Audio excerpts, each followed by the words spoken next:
Okay, I'm gonna be using this wide shot. And you'll just have the lovely face of R2. Maybe some of his beautiful.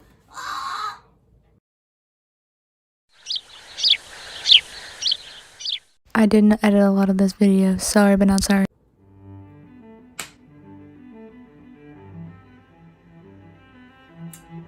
On a day like this, there's only one thing you can do.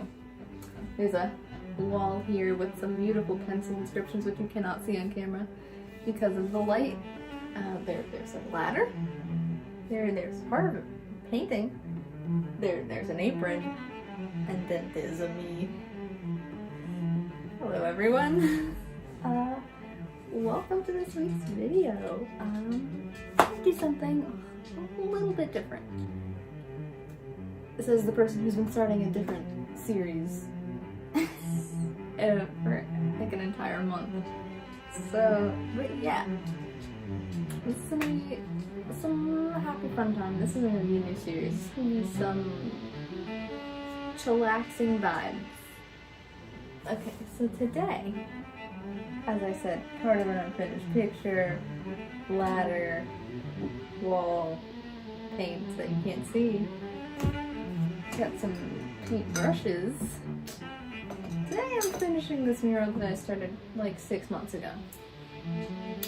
Why didn't I finish this mural 6 months ago?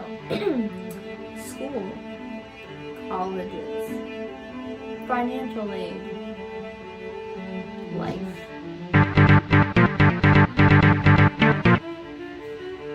That's basically it. So yeah, we're finishing this today.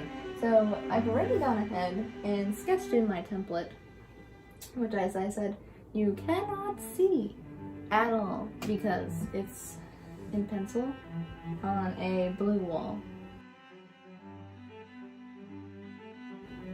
And there's a bright light shining on it so that you can see so you can see me, basically.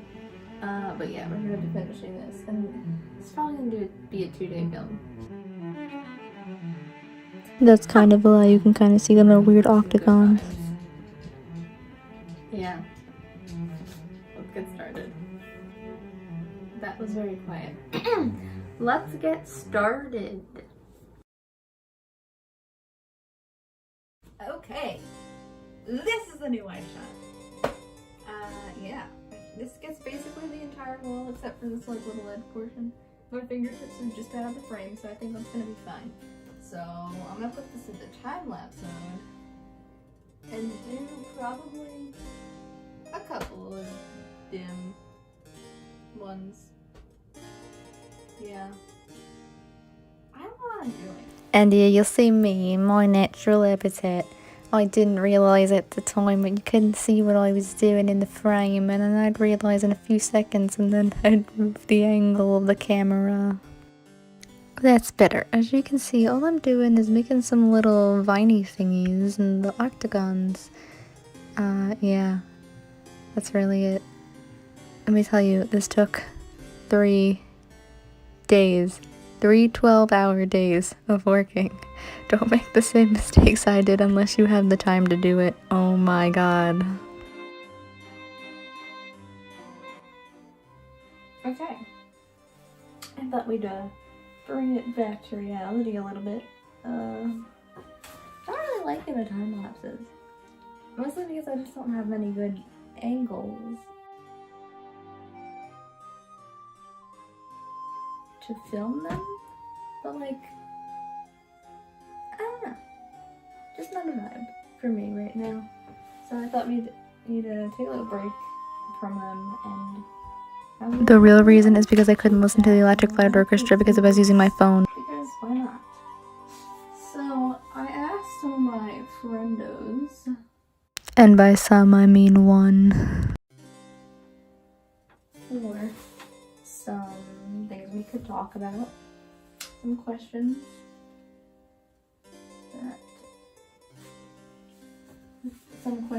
that might spark a little conversation, perhaps in the comments, or maybe just will be interesting to hear me talk about. And I have a very very clear-cut answer for you on this. Yes. I'm not one of those crazy fandom people that likes making alternate universes of everything, although I am kind of one of those crazy fandom people that makes alternate universes of everything. Shout out to all the world leaders who got coronavirus after saying it didn't exist, haha. However, not for a specific fandom, just in general. It doesn't necessarily need to be about anything. I mean, I think I'm really into history, and I think one of the things that a lot of historians ask themselves when they do basically anything is, but what could have happened instead? What else could have happened? And I think that sparks a lot of the question about alternate universes. I mean, I used to be really into The Flash on the CW. This was a while ago. It got really repetitive and boring after a while, in my opinion, but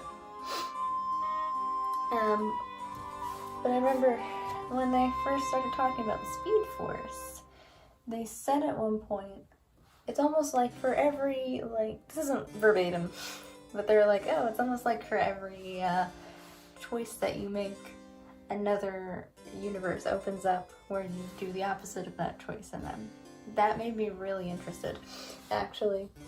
And I haven't done much research on it, mostly because I'm just too busy to.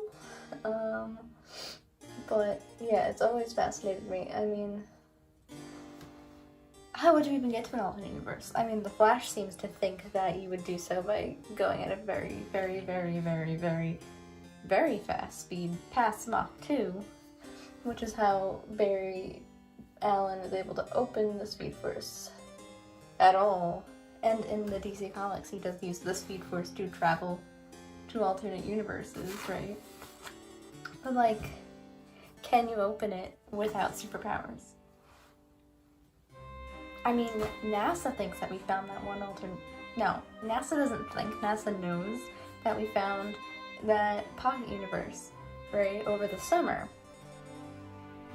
Which was so cool. So, if we have found that now, there has to be others. But, that begs the difference, because, kinda, people in sci-fi stuff tend to treat traveling to alternate universes in a similar method to time traveling. Time traveling is traveling backwards or forwards in your own universe. And that's why, Back to the Future is oh, you can't talk to your past self. But, does that apply? If there's an alternate universe and you exist in that alternate universe, can you interact with yourself? That's an interesting question. I'm having a really good speaking day. Also wondering, will we even are we even supposed to reach them? I mean, humans are notorious for doing everything that we're not supposed to. I mean, it's basically written into our nature that if someone tells you not to do something, that you want to do the thing more than you did originally. Right? Reverse psychology is part of human function. But, if, say we do enter an alternate universe, and we're able to send NASA scientists into this dimension, will they return?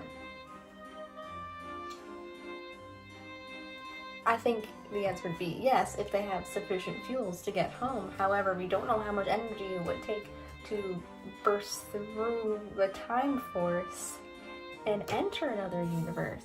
So therefore, are we going to have enough fuel to do it twice? Is the craft that we're going to create going to be able to enter that barrier, that time warp, more than once without burning up completely?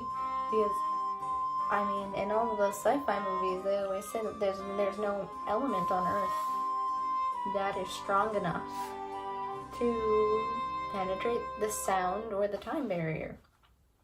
So, That's why in the Marvel Universe they created new elements like adamantium, vibranium, and all of that stuff, because they're supposed to be the strongest metals on Earth. Right, which allowed Stark Industries and AIM and all those crazy things and S.H.I.E.L.D. to and S.W.O.R.D. To innovate by their own means and not by our means. Because if it was by our means, then it wouldn't be interesting, because it'd be everything that we were doing right now, right? It's because of that vibranium that the arc reactor was created at all. So, lots of good questions. I mean, if I could travel to any alternate reality, okay, let me just back up for a second. I like to think, and this is my way of kind of thinking about it, is that everything that's ever happened, and that means in reality, in the reality in which we live, in written word, in movies, in anything, has happened at one point in time. Right, which is a lot of things. Who even knows how many movies have ever been created? Who knows how many books? Right, it's all happened. And in my brain, or at least one of the theories that I came up with, was that, that's my dog, Timmy. And one of the theories that I came up with is that all of those things exist in their own little bubble, in their own little universe. Right? So everything that happens... Timothy! Enough! Everything that happens in the Marvel Universe happens in the Marvel Universe. But then everything that happens in the Marvel Cinematic Universe also happens in the Marvel Cinematic Universe. However, all of those universes are consisted of the same time matter. Right? They're consistent of the same quarks and atoms, protons, neutrons, electrons, right? Because matter can't be created or destroyed, so they all exist in some way, shape, or form in another. So, for example, we live in a time where superheroes don't exist except in comic books, in novels, graphic novels, and on TV screens, right? So, but in, say, the Marvel Universe, a normal person living in the Marvel Universe could have stories about our lives with our names, right, on their bookshelves, or they could watch a movie with our faces in it, right, as us as actors, in maybe like a sitcom or something, instead of us being there, or we could just be normal average citizens, and right, and all of the things like the DC universe would still exist in comic books there, in movies. The only thing that's different is that we're taking the matter that has been condensed into those secondary mediums and turning them into reality. I'm actually thinking about this a lot because I've been keeping up with WandaVision, and I'm not going to spoil it because I'm not a monster.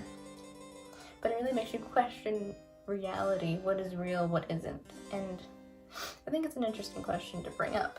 I mean, over quarantine last year, I live in New York. We quarantined in March until about June. Maybe a little bit later than that, I can't really remember when it ended because it was just a blur of time. But during that time, I really got into Death Stranding. And it is one of the most phenomenal games. I actually haven't played it myself. I have it, but I am waiting for a big success moment, also known as picking a college to get into to play it. So yeah, if I get into my dream school, I'm playing Death Stranding. If not, I'm playing it to cope with the fact that I didn't get into my dream school. But in Death Stranding, there's a lot of that talk about alternate universes, and I think there's a lot of talk about alternate universes, which is what I think sparked this big rabbit hole that I'm now in. Because the more I tried to think about how the game's lore worked and this actual storyline, the more I just I just kept questioning, can that even happen?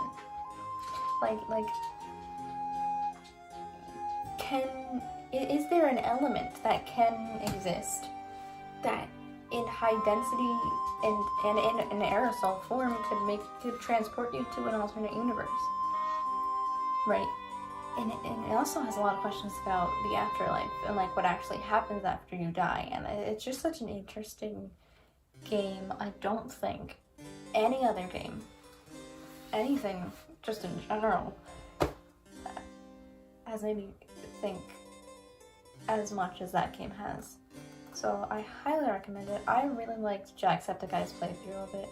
He doesn't do all the side missions because he wants to get to the content for his videos, but like, it's a really, really phenomenal game.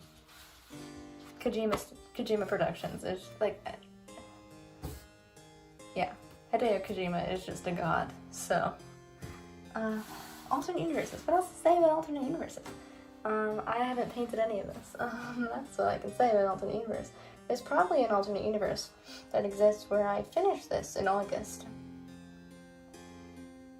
But actually the reality of the situation is, in my universe, is that I had to finish Jane Eyre before September the 4th when I began school, so I stopped working on this so I could read Jane Eyre and do my summer assignment. So,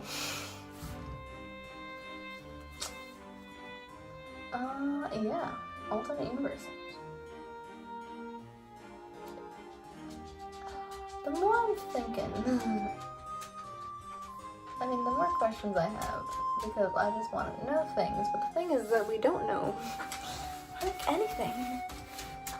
I mean, we know a lot of stuff about space-time continuum because we have mathematicians who have theories, but they are theories because we can't actually jump to light speed because we don't have vehicles and spacecraft that can withstand the pressure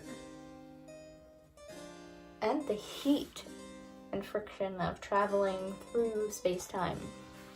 Right, so I can't wait for I know I'm probably not going to be alive then, but like, my spirit will be very happy when some brilliant NASA scientist, like the next Neil deGrasse Tyson, or maybe Neil deGrasse Tyson in like his dying years, because he's like gonna be like a supercomputer, right? Just suddenly discovers this new element, or learns how to combine a bunch of elements into like a new form of steel or something that's like super strong and can withstand temporal vortexes. I think that'd be really cool. Maybe at that time we'll also find the black hole that went missing, but probably not. That's just asking too much, right? Like, way too much. An interesting thing that I started thinking about this summer is, what if you didn't need to just go fast to travel between two alternate dimensions, right? What if, and this is really stupid, it was just an idea because I had a dream about it and it was like, oh, but what if? And I'm not talking about what if the Marvel series that's supposed to come out in 4 years, I'm talking about this, right? Time travel, alternate dimension, traveling between alternate dimensions. Do I have brain cells? I don't think so. If you found them, yeah, could you like call me and like return them to me, because that'd be really nice. I lost them about, what, like 18 years ago-ish? Never filed a police report, sorry. But like, if you see them, tell them I miss them and that they should come home. If they even know where home is.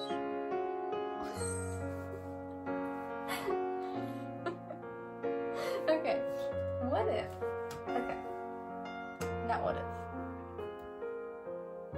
Human will is said to be the strongest thing.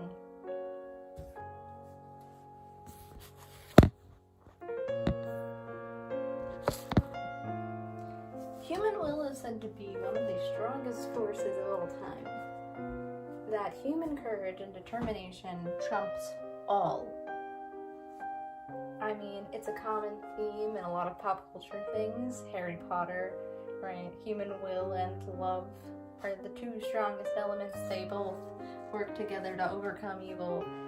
The Lord of the Rings, it's Frodo's will and determination that helps him to survive and destroy the ring and the fires of Mount Doom, right?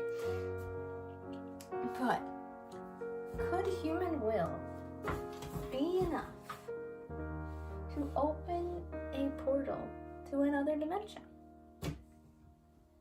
Like, because if you believe something enough, it happens.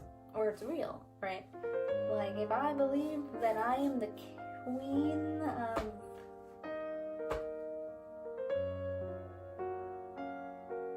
Tanzania? If I believe I'm the queen of Tanzania, and I believe it enough, in my heart, I will be the queen of Tanzania. I don't want to be the queen of Tanzania, but you get what I'm saying. If you want to open another dimension so badly that like your entire soul is craving it and it's demanding it, will a portal open? Because I feel like I've entered an alternate dimension in my dreams before. I feel like dreams are alternate dimensions in a weird sense, especially like the weird, funky ones that aren't like you just like doing something fun.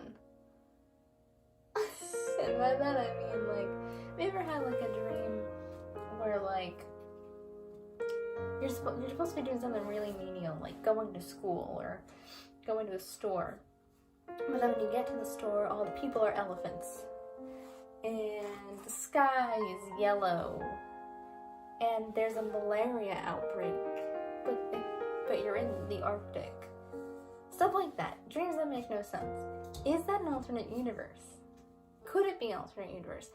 Because the brain is a supercomputer. It's a supercomputer, legitimately, because it does so much that we can't even think about knowing, because our brain shuts down the option of us figuring it out, because the sheer knowledge of it would destroy us, right? The brain, human brain knows so much information, and the amount that we use on a day-to-day basis, our motor functions, our memories, right? That's only like the smallest sliver of all of the information that rests inside of our brain. What if the answer is in here the entire time? You see, it's really funny because our brains are supercomputers, and yet there are still people on the face of this planet Earth. There are still people on the face of this planet Earth who don't know that this planet is called Earth in any language. They that don't know, like, and I'm talking about like average Americans who like had an education. Our brains are supercomputers, and yet there are people who exist who have an education who legitimately don't know who the current president is. Our brains are supercomputers, and we live in the United States of America. Does that even apply? That sounds like an oxymoron. It's legitimately an oxymoron. Brains, supercomputers, people in the United States of America, they just don't fit. It's like jumbo shrimp. Like, we're talking like complete opposites on the spectrum here. Like, let's be honest. Like, I mean, I love this country, but like, let's be honest. The people are a different story. But yeah, back to brains and the secrets of the universe. Could a person... I mean, our brains hide things from us. But what is so dangerous about entering another universe that would cause our brains to shut down all of that information and to hide it? Not just one particular brain, but the brains of the 8 billion people who live on planet Earth. right? Like what is there? What about that knowledge is so dangerous that we can't know it? Do you think, okay, I also kind of believe in aliens. I don't think that, I'm not an ancient aliens level of person, okay? I don't think that the aliens built the pyramids of Giza. I think that slaves built the pyramids of Giza. However, they weren't racial slaves, they're prisoners of war. You get what I'm saying? I believe the pyramids of Giza were built by the Egyptians and not aliens. But I think that aliens exist because our universe is constantly expanding. It expands like every millisecond. It expands in a given. No, I was about to say the statistic for continental shift, so never mind. But the universe is constantly expanding, and we know this. It expands a lot every single second, and we cannot be the only people. And by people, I'm not just referring to humans. I'm referring to creatures that are sentient and can speak and can form governments, and complicated creatures, complex creatures that have immense knowledge of the universe. We cannot be the only ones, right? Do you think that if there are other creatures out there, that they could have figured out how to travel to other universes? And if so, do you think they're hiding it from us? Because I know one of the main theories with aliens is that, yes, they exist, but they're more like protectors of Earth. They don't want to interact with us because they were us at one point by means of advancement. And they know that if they interact and this is given that they can travel through space, right? If they interact with us, that it will offset the balance of nature, because we're not ready for the cure to cancer, like the universal cure for cancer. We're not ready to control continental shift. We're not ready to create. We're not ready to create advanced spacecrafts. We're not ready to create advanced spacecrafts. We're not ready to interact with the outside world, and we may not be for thousands of years, if we are even alive as a species for thousands more of years. We've already done so much damage to our planet. It's how much we have thrown off the equilibrium of planet Earth. So much that it's almost impossible to get back without genociding our entire population. And no one's gonna do that, because there is a thing called humanity. And we have invented morals, right? Like, we've given it a name. Obviously, many other creatures express morality and the ability to express it. However, we have given it a name, we study it. We watch how humans and other creatures interact with the world, and how they justify the acts the actions that they undergo. We would not genocide our entire population unless there was some sort of universal dictator. An alternate universe right there. What if Hitler won World War II? The Germans, what if they won and Hitler genocided the entire planet? Possibility. It's not the most likely outcome, but it's a possibility. See, everything that I say just fits together perfectly. I have a tendency to do that. I actually really don't have a tendency to do that, but some things I say just kind of fit together. And sometimes it's funny to watch it happen. I think we're gonna move on to another question, potentially still about alternate universes. I have to check my list. So, if you will give me un momento, I will finish up the thing I'm working on. And if you're wondering what I'm actually doing, I haven't really explained it. I just said I was finishing the mural. My mural is basically these little 1, 2, 3, 4, 5, 6, 7, 8 octagons. These little octagons.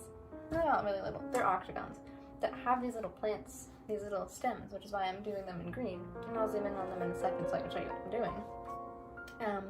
And basically, the point of them is that I'm going to put little flowers on them, and it's supposed to be like a pseudo wallpaper that's mostly just pretty and for me to look at. Yeah. So yeah, let's get on to the next question.